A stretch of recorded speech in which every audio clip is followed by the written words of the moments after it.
మీకు అప్పులు లోన్స్ ఉన్నాయా? అయినా సరే మీరు స్టాక్ మార్కెట్ లో ఇన్వెస్ట్మెంట్ చేస్తున్నారా? ఈ విషయాన్ని మీరు తెలుసుకోవాలి. ఈ మధ్య కాలంలో మీ దగ్గర ఫుల్ గా ఏదైనా కొనడానికి డబ్బులున్నా, అది వెహికల్ కానీ ఇల్లు కానీ ఏవైనా, దాన్ని మీరు అలా కొనకండి. దాన్ని తీసుకెళ్లి మార్కెట్ లో పెట్టండి. దాని నుంచి కొంత డబ్బులు SWP ద్వారా తీసుకుంటూ లోన్ ని క్లియర్ చేసుకోండి, తర్వాత కోట్లు పొందండి అని చాలా కంటెంట్ ని మీరు చూస్తూ వచ్చుంటారు. కానీ ఇక్కడ చూడండి, మార్కెట్ లో 1 కాదు, 2 కాదు, 3 కాదు, 5 సంవత్సరాలు డబ్బులు పెట్టినా సరే లాభాల మాట పక్కన పెట్టండి, నష్టపోయే అవకాశం ఉంది. అండ్ ఈ మధ్యకాలంలో మీకు స్టాక్ మార్కెట్ లో పెద్దగా రిటర్న్స్ రావట్లేదని ఆలోచిస్తున్నట్లయితే ఈ డేటా మీరు తెలుసుకోవాలి. స్పెషల్లీ మార్కెట్ ఇన్వెస్టర్స్ కి తెలియాల్సింది, వాళ్ళు ఎందుకు నష్టపోతారో వాళ్ళకి అర్థం కావాలి. అప్పుడే వాళ్ళకి ఎప్పుడు మంచి లాభాలు వస్తాయో తెలుస్తుంది. దీని గురించి వాళ్ళ వీడియోలో మాట్లాడుకుందాం. దీని యొక్క ముఖ్య ఉద్దేశం, లోన్స్ ఉంటూ స్పెషల్లీ లోన్ క్లియర్ చేయకుండా దాన్ని ఇన్వెస్ట్ చేస్తే అధిక లాభం వస్తుంది, కోట్లు గణిద్దాం అని ఈ రీసెంట్ టైమ్స్ లో ఎవరైతే అనుకుంటున్నారో, థియరిటికల్ గా వినడానికి ఈ వెబ్సైట్స్ లో తీసుకువెళ్లి 12%, 15% అనుకుంటూ SWP ద్వారా మీరు లోన్స్ ని క్లియర్ చేసుకోవచ్చు, కోట్లు పొందొచ్చు అని చెప్పడానికి బానే ఉంటుంది. కానీ ప్రాక్టికల్ గా అది ఎక్కడ పాసిబుల్ కాదు అన్నది క్యాలిక్యులేషన్స్ చూపించి నేను మీకు ఎక్స్ప్లెయిన్ చేస్తాను. అండ్ ఇది ఎక్స్ప్లెయిన్ చేసే ప్రాసెస్ లోనే స్టాక్ మార్కెట్ లో ఈ మధ్య కాలంలో ఇన్వెస్ట్మెంట్ చేసిన వాళ్ళకి ఎందుకు లాభాలు రావట్లేదు, నష్టాల్లో ఉంటున్నారు, ఎప్పుడు ఎంత లాభాలు వస్తూ ఉంటాయి మార్కెట్ లో, ఈ డేటా అంతా కూడా మీకు అర్థం అవుతుంది. ఇదంతా నా ఒపీనియన్ బేస్డ్ గా, నా సొంత అభిప్రాయాలు చెప్పట్లేదు. మార్కెట్ రిలేటెడ్ గా లాస్ట్ 20-25 ఇయర్స్ డేటాని తీసుకొని దాంట్లో ఉంటున్న ఇంపార్టెంట్ లాజిక్స్ ఇలా మీకు ఎక్స్ప్లెయిన్ చేస్తూ, అండ్ స్పెషల్లీ ఇక్కడున్న ఏ లోన్స్ లైనా మీకు ఒక లోన్ ఉంటూ స్టాక్ మార్కెట్ లో పెట్టుబడి చేస్తుంటే ఫర్దర్ గా మీరు ఆ లోన్స్ క్లియర్ చేసుకోవడం బెటర్, ఆర్ మార్కెట్ లో ఇన్వెస్ట్మెంట్ చేసుకోవడం, ఇంకా మార్కెట్ లో ఇన్వెస్ట్ చేస్తూ లోన్స్ ని కొనసాగించడం బెటరా? ఈ లాజిక్స్ ని కూడా మీకు అర్థమయ్యే విధంగా నేను నా ఒపీనియన్స్ ని కాదు, డేటాని షేర్ చేస్తూ ఇవాల్టి వీడియోలో with advanced Excel sheet calculators, multiple calculators, ఒక 10-20 ఇయర్స్ తర్వాత అరే ఇలా చేసిన దాని వల్ల నాకే ఉపయోగం రాలేదే, నష్టపోయానని తెలుసుకున్న యూజే ఉండదు. కాబట్టి ఇప్పుడే ఈ డేటా పాయింట్స్ ని మనం మాట్లాడుకొని మీ లైఫ్ లో ఫైనాన్షియల్ ఫ్రీడమ్ ని, అది లోన్ క్లియర్ చేయడం ద్వారానా, ఇన్వెస్ట్మెంట్ చేయడం ద్వారానా, ఏది మీకు బెటర్ గా సూట్ అవుతుంది అనేది ప్రాక్టికల్ గా మాట్లాడుకునే ప్రయత్నం చేద్దాం. అండ్ ఈ కంటెంట్ మీ ముందుకు తీసుకురావడానికి,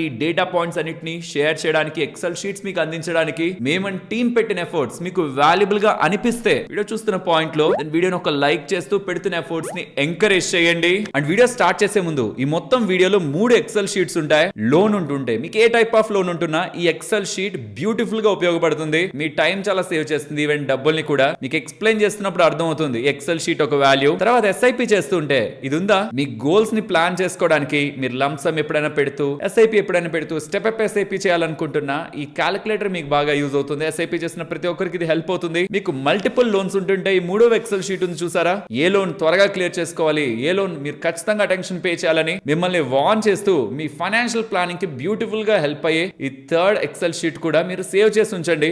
3 ఇచ్చేస్తాను డిస్క్రిప్షన్ లో, మీరు అండ్ మీకు తెలిసిన వాళ్ళకు కూడా వాటిని షేర్ చేయండి, అందరికీ హెల్ప్ అవుతాయి. వీడియోని స్టార్ట్ చేద్దాం. ఒక ఎగ్జాంపుల్ తో చూద్దాం. ఇద్దరున్నారు, రామ్, హరి. రామ్ అండ్ హరి ఇద్దరు కూడా 50 లక్షల ఇల్లు తీసుకున్నారు. ఇద్దరు కూడా మరి ఇల్లు తీసుకున్నారంటే హోమ్ లోన్ లోనే కదా వెళ్ళి ఉండాలి మెజారిటీ. 50 లక్షల హోమ్ లోనే వెళ్ళిపోయారు అనుకుందాం, కంప్లీట్ గా డౌన్ పేమెంట్ కట్టారు. But still 50 lakh home loan ఉంది ఇద్దరికి. 20 years టైం పీరియడ్, ఇద్దరు సేమ్ టైం పీరియడ్, ఇద్దరికి కూడా 8% కి వడ్డీకి వచ్చింది హోమ్ లోన్. ఇద్దరు కట్టాల్సిన EMI 41,822. సో 41,822. ఒకవేళ ఇద్దరు కానీ అలానే EMI కట్టుకుంటూ వెళ్తే ఆ 50 లక్షల హోమ్ లోన్ కి 50,37,000 దగ్గరగా వాళ్ళు వడ్డీ కడతారు. కానీ ఇప్పుడు రామ్ కి, హరికి ఇద్దరికి కూడా నెల 10,000 ఇంక్రిమెంట్ వచ్చింది. రామ్ ఏమనుకున్నారు, నేను EMI లో కలిపి కట్టేస్తాను, నా హోమ్ లోన్ త్వరగా క్లియర్ చేసుకుంటాను. హరి ఏమంటున్నారు, స్మార్ట్ గా ఆలోచించు, నీ హోమ్ లోన్ ఏమో 8%, మార్కెట్ లో 12% రిటర్న్ ఉంది, ఆటోమేటిక్ గా మార్కెట్ లో ఎక్కువ లాభాలు ఉంటాయి, నువ్వు కావాలంటే హోమ్ లోన్ కట్టుకో, నేను మాత్రం మార్కెట్ లో ఇన్వెస్ట్ చేస్తా అన్నారు. ఎవరు రైటో చూద్దామా? చూడడానికి ఏముంది, home loan 8%, market 12%, 4% difference. Obviously మార్కెటే కదా విన్ అవుతుంది, హరియే కదా విన్ అవుతారు. చూద్దాం. సో ఇక్కడ 8% రిటర్న్ తో 20 years కి మనకి 41,822 EMI పడుతున్నప్పుడు మనం ఎంత కడుతున్నాం, మంత్లీ ప్రీపేమెంట్ ఎంత కడుతున్నా, తనకి ఇంక్రిమెంట్ ఎంత వచ్చింది, రామ్ గారికి 10,000 వచ్చింది. 10,000 ఏ నెల నుంచి స్టార్ట్ చేస్తున్నాం ఫ్రెండ్స్?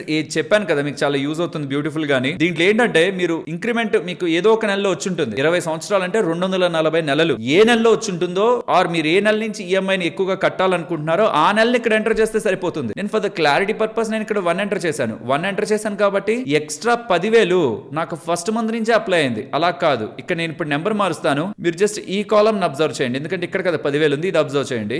ఇక్కడ నేను 1 బదులు 10 పెట్టాను అనుకోండి, 10th మంత్ నుంచే నా 10,000 ఎక్స్ట్రాగా EMIకి వెళ్తున్నట్టు ఇది క్యాలిక్యులేట్ చేసుకుంటుంది. సో మీకు ఎప్పటి నుంచి మీరు కట్టాలనుకున్నారు ఆ ఎక్స్ట్రా అమౌంట్ ఆ నెలని అక్కడ ఎంటర్ చేసుకోవాలి. బట్ ఫర్ ద క్యాలిక్యులేషన్ నేను 1 పెట్టుకున్నా. సో రామ్ గారు ఫస్ట్ నెల నుంచే తను వచ్చిన ఇంక్రిమెంట్ ని 10,000 ఎక్స్ట్రాగా ఈఎంఐకి యాడ్ చేయడం ద్వారా 50 లక్షలు కట్టాల్సిన వడ్డీ కాస్త 20 లక్షలు సేవ్ చేసుకొని 30 లక్షలు కడతారు తను. సో దీని ద్వారా తను త్వరగానే హోమ్ లోన్ క్లియర్ చేసుకుంటారు. 20 సంవత్సరాలు అంటే 240 నెలల్లో కట్టాల్సిన హోమ్ లోన్ ని 85 నెలలు సేవ్ చేసుకుంటారు. ఎవరు? రామ్ గారు. హరి గారు ఏం చేస్తుంటారు? ఈఎంఐకి ఈఎంఐ కడుతూ 10,000 రూపాయలని 20 సంవత్సరాల పాటు ఎస్ఐపిఏ చేస్తూ ఉంటారు. కానీ ఇప్పుడు రామ్ గారికి 85 నెలల ముందే హోమ్ లోన్ క్లియర్ అయిపోయింది కదా. సో 85 నెలలకు ముందే క్లియర్ అయిపోయినప్పుడు ఆ రెస్ట్ ఆఫ్ ద 85 నెలలన్నీ కూడా తన ఈఎంఐ అమౌంట్ ప్లస్ తన ఎక్స్ట్రాగా వేస్తున్న డబ్బులు రెండు తన చేతుల్లో ఉన్నట్టే కదా. సో ఇప్పుడు దానికి ఎంత రామ్ గారికి ఫైనల్ వాల్యూ ఉంటుందో చూద్దామా. ఈఎంఐ అమౌంట్ 85 నెలలు, చివరి 85 నెలలు తనేమి హోమ్ లోన్ క్లియర్ అయిపోయి ఉంటుంది కాబట్టి ఈఎంఐ అమౌంట్ మిగిలి ఉంటుంది. ఎక్స్ట్రాగా ఇంక్రిమెంట్ ఏదైతే తను హోమ్ లోన్ కలిపి కడుతున్నాడో అది మిగిలి ఉంటుంది. సో 10,000 ప్లస్ 41,822 కలిపితే 51,822 రూపాయలు 85 నెలల పాటు ఒకవేళ ఎస్ఐపి చేసుకుంటూ వెళ్తే, ఇది SIP calculator, SIP plus lump sum wealth calculator అనమాట, చేసుకుంటూ వెళ్తే రామ్ గారికి వచ్చే వాల్యూ ఎంత? 67,90,000 రూపాయలు. అంటే సుమారుగా 68 లక్షల రూపాయలు. 68 లక్షల రూపాయలు వచ్చిందా? ఇది రామ్ గారికి త్వరగా హోమ్ లోన్ క్లియర్ చేసుకొని లాస్ట్ 85 నెలలు తనకుంటున్న ఈఎంఐ ప్లస్ తనకున్న ఎక్స్ట్రా ఇంక్రిమెంట్ ని ఇన్వెస్ట్ చేయడం వల్ల తనకు వచ్చిన వెల్త్. హరి గారు ఏంటి? ఈఎంఐ కట్టుకుంటూ వెళ్తున్నారు. 10,000 రూపాయలు ఎక్స్ట్రాగా ఈఎంఐ తో కాకుండా మార్కెట్ లో ఎస్ఐపి చేసుకున్నారు. మార్కెట్ లో ఎస్ఐపి 20 సంవత్సరాలు కదా, 240 నెలలు చేసుకుంటూ ఉంటారు కాబట్టి 10,000 రూపాయలు 12% రిటర్న్ లెక్కన 20 సంవత్సరాల పాటు చేస్తే 98 లక్షల రూపాయల దగ్గరగా హరి గారికి వెళ్తుంది. వెరాజ్ రామ్ గారికి ఎంత ఉంది? 68 లక్షలు. ఇద్దరికి డిఫరెన్స్ ఎంత? 68 లక్షలు 92 లక్షలు 24 లక్షలు. 24 లక్షలు హరి గారికి ఎక్కువ డబ్బులు ఇప్పుడు ఉంటున్నట్టు. ట్యాక్స్ తీసేద్దాం, రౌండ్ ఆఫ్ చేసి చెప్పేస్తున్నా అన్ని నెంబర్స్. 2.5 లక్షలు తీసేసాం అనుకుందాం. ఇంకా 21.5 లక్ష హరి గారికి ఎక్కువ వచ్చినట్టా కాదా? ఎక్కువ వచ్చినట్టే కదా. ఇది క్యాలిక్యులేటర్ చెప్తున్నది. బట్ రియాలిటీ ఏంటో తెలుసా? అది ఉత్తగా మనం మాట్లాడుకుంటే కాదు, డేటా చూపించి ఎక్స్ప్లెయిన్ చేస్తాను. నెంబర్ 1 రిటర్న్స్ 12% అని మనం ఏదైతే ఈ క్యాలిక్యులేటర్స్ లో వేసుకుంటూ ఉంటామో, కొన్ని దగ్గర 15 వేస్తుంటారు, కొన్ని దగ్గర 20 వేస్తుంటారు. రియాలిటీ ఏంటనేది చూద్దాం. మార్కెట్ లాంగ్ టర్మ్ లో 12% ఇచ్చింది కరెక్టే. బట్ ఇక్కడ మీరు చూస్తే ఒక్క నెలలోనే 20%, 26%, 17%, 17%, 16% కూడా మార్కెట్ పడుంటుంది. మార్కెట్ లో కొన్ని నెలలు వర్స్ట్ గా కూడా ఉండింటుంది. అక్కడికి కూడా వస్తాను. సో ఒక్కొక్క నెల బాగుండదు, ఒక నెల బాగుంటుంది. అలా చూస్తే సంవత్సరం మొత్తం మీద మార్కెట్ నష్టాల్లో ఉన్నది తక్కువ, నెలలో చూస్తే నష్టాల్లో ఉన్నవి ఎక్కువ నెలలు కనిపిస్తాయి సంవత్సరంలో. కానీ ఎంటైర్ సంవత్సరం అంతా మార్కెట్ పెరిగిందా తగ్గిందా అని చూస్తే మార్కెట్ దారుణంగా పడిపోయిన నెలలు తక్కువ. అలా లాస్ట్ మీరు 20-25 ఇయర్స్ రిటర్న్ తీసుకున్నారనుకోండి, ఎంత యావరేజ్ గా మార్కెట్ పెరిగింది, ప్రతి సంవత్సరం ఎంత పెరుగుతూ వచ్చిందని చూసారనుకోండి, ఈ యాన్యువల్ రేట్ అంతటిని మీరు సిఏజిఆర్ గా చూస్తే అది మీకు 12% ఉంటుంది. కానీ ప్రాబ్లం ఏమవుతుందంటే ఇది చూడండి. బిజినెస్ లైన్ వాళ్ళు Sensex, mid cap, small cap sectors related గా ఇన్వెస్ట్ చేస్తున్న SIP investors, mutual fund SIP investors related గా వెరీ డీప్ డేటాని పబ్లిష్ చేశారనమాట. ఇది 2026 లో పబ్లిష్ అయిన డేటా. ఈ వెబ్సైట్ లింక్ కూడా నేను మీకు డిస్క్రిప్షన్ లో ఇచ్చుంటాను, ఒకసారి చెక్ చేయండి. అందులో ఈ టేబుల్ కి రండి. ఇక్కడ మీరు గమనిస్తే మీరు ఒకవేళ 7 సంవత్సరాలు మార్కెట్ లో ఇన్వెస్ట్మెంట్ చేస్తున్నా, స్మాల్ క్యాప్ ఫండ్స్ లో మీరు పెట్టుంటే ఒకవేళ 9% ఛాన్స్ ఉంది ఇంకా మీరు నెగిటివ్ లో ఉండడానికి. సో ఏంటి, 7 సంవత్సరాలు పెట్టినా, ఈవెన్ 10 సంవత్సరాలు పెట్టినా స్టిల్ ఇంకా ఛాన్స్ ఉంది 0.83% దగ్గరగా మీరు నెగిటివ్ లో ఉండడానికి. సో వాట్ ఎవర్ మనం ఈ డేటాను చూపించి 12% పెరుగుతూనే ఉంటుంది మార్కెట్. సో పెట్టిన అతనికి ఇంత వస్తూనే ఉంటుంది. నెక్స్ట్ 5 సంవత్సరాలు, 7 సంవత్సరాలు, 10 సంవత్సరాలు ఇంత డబ్బులు వస్తూ ఉంటుందని మనం ఏదైతే అనుకుంటున్నామో, కొన్నిసార్లు అది జరగకుండా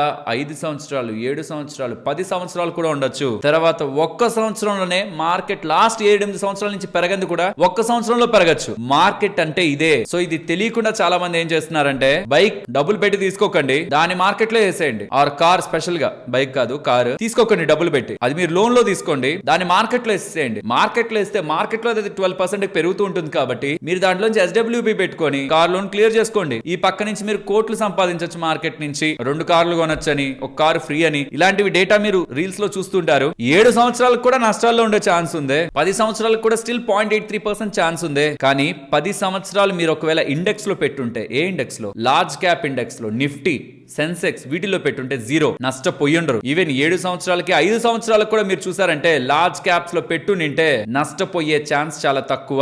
సో ఎప్పుడైతే మీరు నిఫ్టీ 50ని, సెన్సెక్స్ ని వదిలి మిడ్ క్యాప్స్ కి, స్మాల్ క్యాప్స్ కి మూవ్ అవుతుంటారో మీ టైం పీరియడ్ ని పెంచుకోవాలి. సో మీరు నిఫ్టీలో ఇన్వెస్ట్మెంట్ చేస్తున్నారంటే మినిమం 5 to 7 ఇయర్స్ అనుకుంటేనే రండి. మిడ్ క్యాప్, స్మాల్ క్యాప్స్ అనుకుంటే 7 to 10 ఇయర్స్ మినిమం అనుకుంటేనే రండి. లేదు అంటే మీరు ఇంకేదో ఎస్డబ్ల్యూపీ చేద్దాం, ఇంకేదో చేద్దాం అనుకోని మీరు దాంట్లో పెట్టి దీన్ని ఇటు అటు రొటేట్ చేద్దాం అనుకుంటే డేటా సపోర్ట్ చేయదు. బై వర్స్ట్ పీరియడ్ లో మీరు ఒకవేళ ఎంటర్ అయింటే మీరు నెక్స్ట్ 5-10 ఇయర్స్ తర్వాత రియలైజ్ అవుతారు మీరు చేసిన తప్పని. కానీ ఆ లోపే జరగాల్సిన డ్యామేజ్ జరుగుంటుంది. ఇంకొక డేటా, ఇది ఈటీ వెల్త్ అండ్ క్రిసిల్ వాళ్ళ ఇంట్రెస్టింగ్ డేటా అనమాట.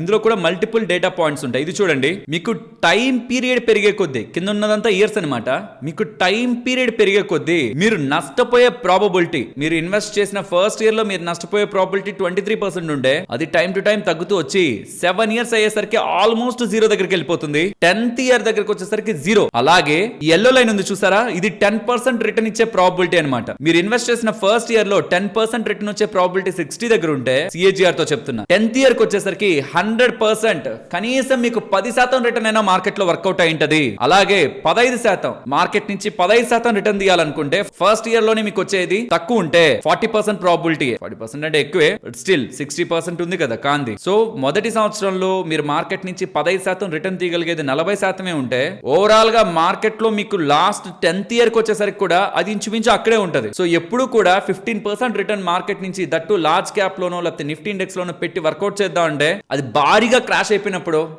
స్పెషల్ సిచ్యువేషన్ మార్కెట్ లో వచ్చినప్పుడు, ఫుల్ గా మార్కెట్ డౌన్ అయిపోయినప్పుడు లంసం పెడతారే వాళ్ళకి వర్కౌట్ అవుతుంది. కానీ ఎస్ఐపి చేస్తున్న వాళ్ళకి 15% రిటర్న్ నిఫ్టీలో పాసిబుల్ కాదు. కాబట్టి పైన 10% 99.99% వర్క్ అయ్యే ఛాన్స్ ఉంటుంది, కింద 15% వర్క్ అయ్యే ఛాన్స్ ఉంది, but not to that extent. So కాబట్టి 10 to 15% మధ్యలో మనం చూసుకోవాలి. 12% అరౌండ్, అది కూడా ఎన్ని ఇయర్స్ వెయిట్ చేయాలి? 10 ఇయర్స్ వరకు మినిమం చూడాలి, లేకపోతే మార్కెట్ లో వద్దు. సరే మరి నా హోమ్ లోన్ 20 ఇయర్స్ కదా, నేను 20 ఇయర్స్ లోపు పెడతాను, ఖచ్చితంగా 10% అబోవ్ నాకు వస్తున్నట్టే కదా రిటర్న్. అక్కడేమో 8% నా హోమ్ లోన్, ఇక్కడ నాకు 10% రిటర్న్ అయినా మినిమం 11-12 ఆబ్వియస్లీ వచ్చే ఛాన్స్ ఉంది. మరి నేను ఇది చేస్తానంటే ఇది ఒకసారి డేటా చూడండి. మీరు మార్కెట్ లో 9 ఇయర్స్ ఈవెన్ ఇన్వెస్టెడ్ గానే ఉన్నా ఈ వైరస్ ఫాల్ వచ్చింది చూసారా, కోవిడ్ లాంటి క్రాష్ వచ్చింది చూసారా, అప్పుడు మీ ఓవరాల్ రిటర్న్ 3% కి వెళ్తది సిఏజిఆర్ లో. సో ఏదైనా వర్స్ట్ ఎన్విరాన్మెంట్ వచ్చినప్పుడు మీ రిటర్న్ నేలకి దగ్గరగా వచ్చేస్తుంది అనమాట. పానిక్ అయిపోయి ఎగ్జిట్ అయిపోయే వాళ్ళు అక్కడ భారీగా నష్టపోతారు. ఎందుకంటే ఈ డేటాని మీరు చూసారంటే 9 సంవత్సరాలు పేషెన్స్ గా వెయిట్ చేసి కోవిడ్ క్రాష్ లో భయపడి తీసేస్తుంటే ఆ 9 సంవత్సరాల పాటు తను తీసుకున్న రిటర్న్ 3.5% సిఏజిఆర్. అదే అతను పడుతుంది మళ్ళీ మార్కెట్ పెరుగుతుంది అని వెయిట్ చేసి కొద్ది సంవత్సరాల పాటు ఉండి దాని తర్వాత తీసుంటే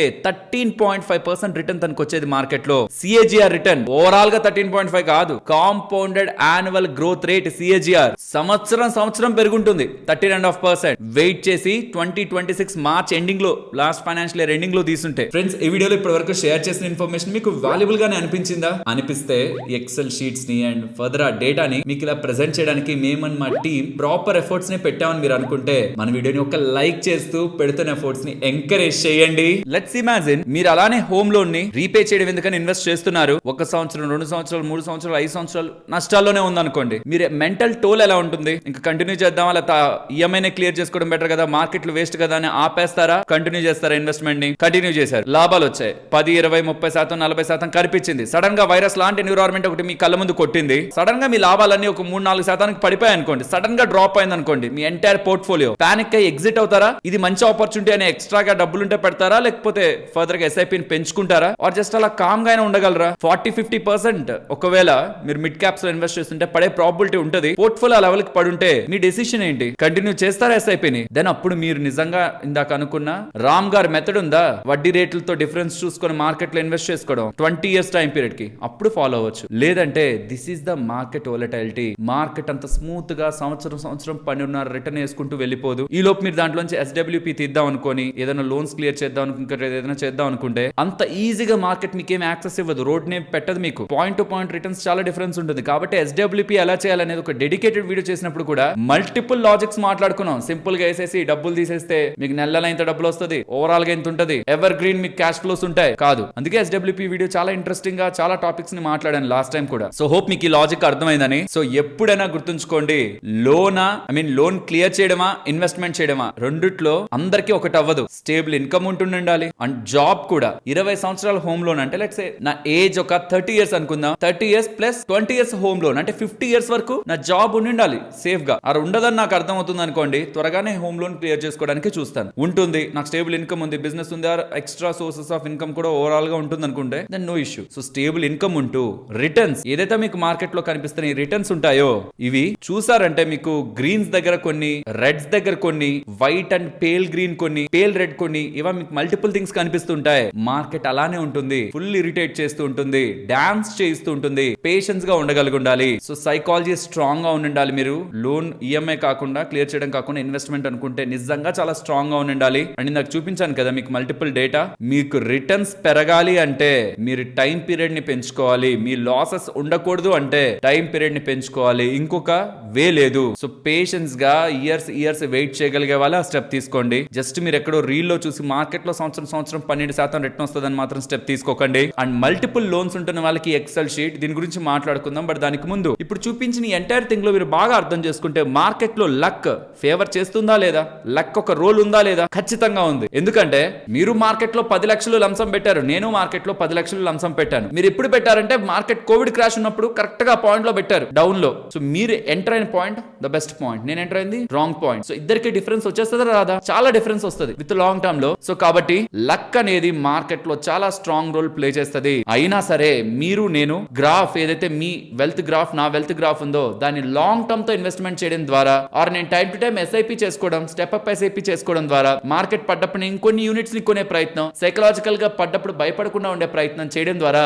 మిగతా బెస్ట్ టైమ్ లో ఇన్వెస్ట్మెంట్ చేసిన వాళ్ళని కూడా నేను బీట్ చేయగలను. So what ever the time frame enter అయ్యి ఉంటే, ఎవరు ఎప్పుడు ఎంటర్ అయినా, మీరు ఎంటర్ అయిన తర్వాత మీరు లక్ మీకు ఫేవర్ చేయాలంటే మీరు లాంగ్ టర్మ్ లో డిసిప్లైన్డ్ గా పడినప్పుడు ఎగ్జిట్ కాకుండా వీలైతే కొనుక్కోవడం లేకపోతే కామ్ గా ఉండడం అనే మెథడాలజీతో కానీ కంటిన్యూ అవ్వగలిగితే దెన్ మార్కెట్ డిసిప్లైన్ ఇన్వెస్టర్ కేటగిరీలో మిమ్మల్ని వేస్తుంది. అండ్ మార్కెట్ ఒక బెస్ట్ ఏదైతే రిటర్న్స్ వస్తాయో అవి మీకు అందించే ప్రయత్నం చేస్తుంది. కానీ ఈ మధ్యలో ఏం జరుగుతుంది? ఇందాకటి ఎగ్జాంపుల్ చూద్దాం. ఓ పర్సన్ 10,000 రూపీస్ ఎస్ఐపి వేసుకుంటూనే వెళ్తున్నాడు, స్టెప్ అప్ చేస్తున్నాడు, చాలా చేస్తున్నారు. 3 సంవత్సరాలు తను కట్టాడు చాలా డిసిప్లైన్డ్ గా. ఎంత వచ్చుండొచ్చు? 10,000 రూపాయలు 3 సంవత్సరాలు కట్టుంటే 4,30,000 రూపాయలు వచ్చుండొచ్చు. అందులో 3,60,000 తను కట్టిందే, 70,000 రిటర్న్. ఓవరాల్ గా 4,30,000 తనకు వచ్చింది 3 సంవత్సరాలకి. ఇఫ్ బై ఛాన్స్ జరగకూడదు, ఒకవేళ ఏదైనా జరిగింది అనుకోండి, తనకి ప్రమాదం జరిగింది అనుకోండి, వాళ్ళ ఫ్యామిలీకి 4,30,000 వెళ్తుంది. అదే ఒకవేళ ఈ 10,000లో 10వ వంతు 1,000 రూపాయలు ఒకవేళ టర్మ్ ఇన్సూరెన్స్ వేసుంటే, ఇక్కడ మీరు చూసారంటే 25 సంవత్సరాల వయసు ఉన్న అతనికి తీసుకున్నాను, ₹1,00,00,000 term insurance, axis, HDFC, ICICI, Tata, వీటన్నిటిలో మీరు చూసారంటే సుమారుగా 600 నుంచి 500 రూపాయల దగ్గరగా ఉంది. వద్దు, 1,000 రూపాయలు అనుకుందాం మనం. 1,000 రూపాయలు తన కానీ కట్టి తీసుకొని ఉంటే 3 సంవత్సరాల తర్వాతే కదా ₹1,00,00,000 వాళ్ళ ఫ్యామిలీకి వెళ్ళేది. ₹1 కూడా ట్యాక్స్ ఉండేది కాదు, ఆ మొత్తం డబ్బులు ట్యాక్స్ ఉండేది కాదు. ఇప్పుడు ఆ కోటిని తీసుకెళ్లి 8% వడ్డీ ఇచ్చే బ్యాంక్ లో ఆ ఫ్యామిలీ ఎఫ్డి చేసుకుంది అనుకోండి, 8 లక్షల దగ్గరగా వాళ్ళకి ఇన్కమ్ వస్తుంది సంవత్సరానికి. అంటే మంత్ కి ఎంత? 66,666 రూపాయల దగ్గరగా వస్తుంది. సుమారుగా 67,000 ఇన్కమ్ ప్రతి నెల ఫ్యామిలీకి ఉంటది. ప్లస్ ₹1,00,00,000 బ్యాంక్ లోనే ఉంటది. గుర్తుంచుకోవాలి, ఈ ఇన్కమ్ మీద కూడా ట్యాక్స్ లేదు, 12 లక్షల వరకు ట్యాక్స్ లేదు కదా, totally tax free income. So మనకి లాంగ్ టర్మ్ లో లక్ మనల్ని కొట్టాలంటే, అంటే తగలాలంటే, లక్ మన వరకు తగలాలంటే షార్ట్ టర్మ్ లో ఉంటున్న రిస్క్ లన్నింటినీ మనం బ్యాలెన్స్ చేసి ఉండాలి. చాలా మంది వాళ్ళ ఫ్యామిలీస్ లో చేస్తున్న పెద్ద ఆర్థిక తప్పు ఏంటంటే లాంగ్ టర్మ్ లో విజన్ ఆటోమేటిక్ గా ఫుల్ అయిపోతుంది అనుకుంటారు. ఈ రోజు నాకు శాలరీ వస్తుంది, ఇన్వెస్ట్ చేస్తున్నాను, దీనికి ఈఎంఐలు కట్టేస్తాను, దానికి ఇచ్చేస్తాను, అచ్చేస్తాను, అంతా ప్లాన్ చేస్తారు. బేస్మెంట్ వేరు. దట్ ఒకవేళ నేను అనుకున్న రాంగ్ అయితే then what about the family? వాళ్ళ నెక్స్ట్ ఎక్స్పెన్సెస్ ఎలా, ఎక్కడి నుంచి వస్తుంది డబ్బులు? గోల్డ్ ఉంటే అమ్మి ఎన్ని రోజులు ఉండగలుగుతారు? ఒకవేళ అమ్మినా ఎవరో ఒకరు తీసుకొని మోసపోయే అవకాశం ఉంటుంది. ఇల్లులున్నా, స్థలాలున్నా, పొలాలున్నా, మీరు కొనిచ్చిన కార్, బంగ్లా ఏదున్నా సరే మంత్లీ ఎక్స్పెన్స్ ని ఇవ్వదు. కానీ టర్మ్ ఇన్సూరెన్స్ వచ్చిన డబ్బుల మీద మనకు రూపాయి ట్యాక్స్ ఉండదు. దాన్ని జస్ట్ మనం ఎఫ్డి వేసుకున్న నెల ఆ ఫ్యామిలీ బ్రతకగలిగేలా, పిల్లలు పెద్దవాళ్ళై ఇంట్లో ఉన్న వాళ్ళు తలెత్తుకొని ఆర్థికంగా సొసైటీలో నిలబడగలిగేలా మనకి టర్మ్ ఇన్సూరెన్స్ నిలబెడుతుంది. జస్ట్ ఒక్కసారి ఆలోచించండి. ఈ డబ్బులకి ₹1,00,00,000 పాలసీ ఇంకెక్కడైనా మనకు లభించే అవకాశం ఉందా? ఇండియాలో లాజికల్ గా ఇంకెక్కడైనా దొరుకుతుందా? ఒకవేళ ఇది తీసుకోకపోవడం మన ఫ్యామిలీకి చేస్తున్న అన్యాయం కదా. నేను మాట ఇవ్వగలనా? కోప్పడినని చెప్పగలనేమో మా అమ్మతో, మా వైఫ్ తో, నేను కోప్పడను, బాధ పెట్టను, నేను మంచిగా ఉంటాను, ఇవన్నీ నేను చెప్పగలను. ఈవెన్ త్వరగా వచ్చేస్తాను, ఇవన్నీ నేను చెప్పగలను. కానీ రేపు కూడా ఉంటానని మాట ఇవ్వగలనా? రేపు కూడా కాదు, ఒక గంట తర్వాత ఏం జరుగుతుందో మనకు తెలియని పరిస్థితులు రీసెంట్ టైమ్స్ లో. నేనే కాదు, భూమి మీద పుట్టిన ఏ ప్రాణం కూడా మాట ఇవ్వలేదు. మన టైం అంటూ అయ్యాక అది మనకి ఎప్పుడో తెలియదు. ఎప్పుడైనా సరే మనం వెళ్ళిపోవాల్సింది, ఇక్కడే ఉంటామని చెప్పలేం కాబట్టి, నాకు బాధ్యతలు ఉన్నాయి, నేను ఉంటానని చెప్పలేం కాబట్టి,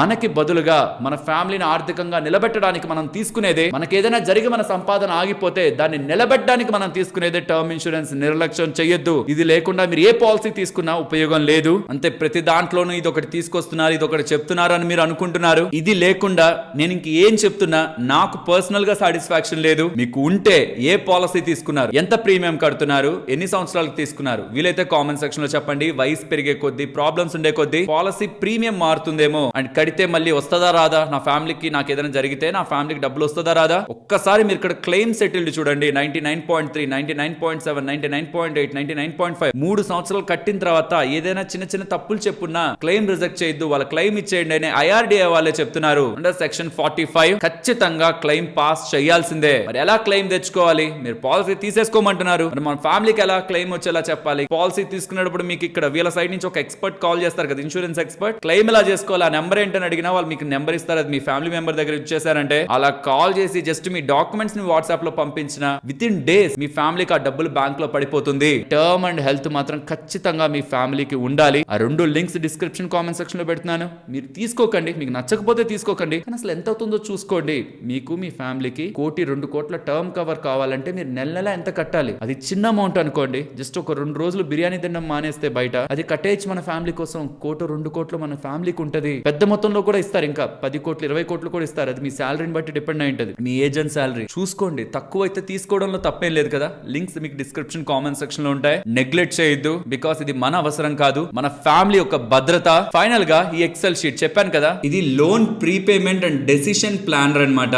మీకు ఏ లోన్స్ ఉంటున్నా ఇక్కడ ఎంటర్ చేయండి. అన్ని లోన్స్ నేను వేసేసాను. మీకు ఒకవేళ ఇంకేదైనా ఇతర లోన్ ఉంటున్నా, ఈ లోన్స్ లోనే వడ్డీ రేటింగ్ ఏదైనా మార్పు ఉంటున్నా దాన్ని ఇక్కడ ఎంటర్ చేయండి. సో దట్ మీకు ఏ లోన్స్ కి మీరు ఇన్వెస్ట్మెంట్ చేసుకోవడం బెటర్, ఆర్ మీరు ఏ లోన్స్ ప్రీపే చేయడం బెటర్, ఇన్వెస్ట్మెంట్ కాదు ప్రీపే చేయడం బెటర్, అండ్ ఏ లోన్స్ ఖచ్చితంగా మీరు స్పీడ్ గా క్లియర్ చేయాలి, ఫస్ట్ ఫోకస్ దానికి పెట్టండి అనే ప్రియారిటీలో కూడా లో, మీడియం, హై అని ఎలా మీకు ఇది ఇస్తుంది. జస్ట్ మీరు మీ లోన్, దాని ఇంట్రెస్ట్ రేట్ 2 ఎంటర్ చేసుకుంటే చాలు. రెస్ట్ ఇది మీకు చెప్తుంది. ఏ లాజిక్ తో చెప్తుంది? 10% కంటే తక్కువ ఉంటే ఇన్వెస్ట్మెంట్ చేసుకోవచ్చు. యూ కెన్ ఇన్వెస్ట్, మస్ట్ కాదు. ఇక్కడ కూడా మనం వడ్డీ రేట్ ని క్లియర్ చేయడానికే చూడొచ్చు. కానీ 10% కంటే ఎక్కువ ఉంటే, స్పెషల్ అవి షార్ట్ టర్మ్, బాగా షార్ట్ టర్మ్ లోన్స్ అనుకోండి, మల్టిపుల్ ఇయర్స్ కాకుండా. అందుకే చూడండి, 2 వీలర్ ఉంటది, పర్సనల్ లోన్ ఉంటది, ఎడ్యుకేషనల్ లోన్ కూడా ఉంటది, స్పెషల్లీ పేరెంట్స్ రిలేటెడ్ గా పెట్టుకుంటే. సో వాటిని క్లియర్ చేసుకోవడానికి ప్రయత్నించవచ్చు. సో స్పెషల్ గా ఈ వెహికల్స్ రిలేటెడ్ గా లోన్స్, పర్సనల్ లోన్స్ మీకు ఉంటుంటే ముందు వాటిని ప్రీపే చేసేయండి, మార్కెట్ కాదు. కానీ ఎప్పుడైతే మీకు 15% కంటే, చెప్పాలంటే 12% కంటే ఎక్కువ ఉంటుందో మీ లోన్, ముందు దాన్ని పే చేయండి. 15% కంటే ఎక్కువ ఉంటే ముందు దానికి హైయెస్ట్ ప్రియారిటీ ఇవ్వండి. 15 పైన ఉన్న ఏ లోన్ కైనా సరే మీకు ఇది highest priority, close aggressively, high priority అని ఉంటుంది. 14 వరకు కూడా ప్రీపే అని ఉంటుంది అంతే. 15 దాటిందంటే ముందు దాన్ని అగ్రెసివ్ గా క్లోజ్ చేయమని ఉంటుంది. సో మీకు లోన్, ఇన్వెస్ట్మెంట్ అనే డౌట్ ఉన్న ప్రతిసారి మీకు ఎక్సెల్ షీట్ హెల్ప్ అవుతుంది. ఇది కూడా డిస్క్రిప్షన్ లో ఇస్తాను, డౌన్లోడ్ చేసుకోండి. ఏ పాయింట్ లో మీకు డెసిషన్ తీసుకోవడంలో డౌట్ ఉంటున్నా ఇది మీకు హెల్ప్ అవుతుంది. లాజిక్ చెప్పాను కదా, 10 to 15, above 15, 10 or below మీరు ఇన్వెస్ట్ చేయడానికి థింక్ చేసుకోవచ్చు. బట్ 10 to 15 ఉంటే ముందు ప్రీపే చేసుకోండి. స్పెషల్లీ 15 అబోవ్ ఉంటే ముందు దాన్ని టార్గెట్ చేయండి. అన్ని మార్కెట్ లో చేస్తున్న ఇన్వెస్ట్మెంట్స్ ని ఆపి మరి 15 అబోవ్ ఉంటున్న దాన్ని క్లియర్ చేసుకోండి. ఇన్వెస్ట్ ని ఆపే అని చెప్తున్నాను. అండ్ ఈవెన్ మీకు 15% కాదు, 30 కాదు, 50% ఉన్న వడ్డీ ఉన్న టర్మ్ ఇన్సూరెన్స్ తీసుకోవాలా, దాన్ని క్లియర్ చేయాలా ఇమీడియట్ గా అంటే ముందు టర్మ్ ఇన్సూరెన్స్ తీసుకోండి. ఇంపార్టెన్స్ అర్థం అవుతుందా? దాని తర్వాత హెల్త్ ఇన్సూరెన్స్ కూడా తీసుకోండి. ముందు ఈ 2 తీసుకొని ఎంత హయ్యర్ వడ్డీ రేట్లు ఉంటున్న దాన్నైనా క్లియర్ చేయడానికి ప్రయత్నించండి. ఈ 2 లేకుండా దీన్ని టచ్ చేయదు, ఇది టచ్ అవ్వకుండా ఇన్వెస్ట్మెంట్ ని టచ్ చేయదు. 15% అబోవ్ ఉన్న లోన్స్ ని క్లియర్ చేయకుండా ఇన్వెస్ట్మెంట్ ని టచ్ చేయదు. లాజిక్స్ అర్థమయ్యాయి కదా. Term insurance and health insurance, these are greater than credit card loans or even any other loan, higher interest loans. These are greater than market SIP. Importance అనమాట, వాటి level of importance ఇది. Hope మీకు అర్థమైంది అనుకుంటున్నాను. నేను term insurance తీసుకున్నది and మీరు ఇలా టర్మ్ ఇన్సూరెన్స్ కంపేర్ చేసుకుని ఎక్కడ మీకు తక్కువ అవుతుందో చూసి డిస్కౌంట్స్ ఎంత వస్తున్నాయి, హెల్త్ ఇన్సూరెన్స్ లో మీకు ఎంత డిస్కౌంట్స్ వస్తున్నాయి, సిబిల్ డిస్కౌంట్స్ కూడా ఉంటాయి. స్పెషల్లీ మీరు ICICI ఎలివేట్ లో పాలసీలు తీసుకుందాం అని చూస్తుంటే మీకు సిబిల్ రిలేటెడ్ గా కూడా ఇక్కడ మీరు పాన్ కార్డ్ ఎంటర్ చేసి డిస్కౌంట్ పొందొచ్చు. అది నెగ్లెక్ట్ చేయకండి. ICICI ఎలివేట్ పాలసీ తీసుకుంటున్న వాళ్ళకి మీకు ఈవెన్ వాళ్ళు కాల్ చేసినప్పుడు కూడా, సైడ్ నుంచి ఇన్సూరెన్స్ ఎక్స్పర్ట్ కాల్ చేసినప్పుడు కూడా సిబిల్ డిస్కౌంట్ ఉంది కదా, దాన్ని అప్లై చేయమని చెప్పండి. మీరు కూడా ఇక్కడ మీ పాన్ కార్డ్ ఎంటర్ చేసి ఇలా సిబిల్ డిస్కౌంట్ కోసం అప్లై చేసుకొని ఫర్దర్ గా తీసుకోండి, ఇంకా తగ్గుతుంది ప్రీమియం. దయచేసి నెగ్లెక్ట్ చేయొద్దు. ఈ వీడియో తర్వాత వెంటనే వెళ్ళి మీకు ఎంత డబ్బులు పడుతుందో చెక్ చేసి మీ నెక్స్ట్ బర్త్డే వచ్చేలోపు డెసిషన్ తీసుకోండి. ప్రీమియమ్స్ కొంచెం తక్కువకి వస్తాయి. అండ్ ఈ వీడియో ఇప్పుడే డబ్బులు సంపాదిస్తున్న వాళ్ళకి, లోన్స్ ఎందుకు లేని ఇన్వెస్ట్మెంట్ చేస్తున్న వాళ్ళకి, ఆర్ అసలు లోన్ క్లియర్ చేయడం బెటరా, ఇన్వెస్ట్మెంట్ చేసుకోవడం బెటరా అని ఒక డౌట్ ఉంటుందా? చాలా మందికి ఉంటుంది. కాబట్టి ఇన్వెస్ట్మెంట్ చేస్తున్న ప్రతి ఒక్కరికి కూడా ఈ ఎక్సెల్ షీట్స్ అండ్ ఈ కంటెంట్ చేరితే బాగుంటుందని మీరు అనుకుంటుంటే మన వీడియోని షేర్ చేస్తూ, వీడియోని లైక్ చేయడం మర్చిపోయింటే ఒక లైక్ చేయండి. అండ్ ఛానల్ ని సబ్స్క్రైబ్ చేసి పక్కన ఉన్న బెల్ ఐకాన్ క్లిక్ చేయండి. సరే మరి నేను ఉండనా, మరొక ఇంట్రెస్టింగ్ వీడియోతో మళ్ళీ మీ ముందుకు వస్తాను. అంతవరకు టేక్ కేర్, జై హింద్.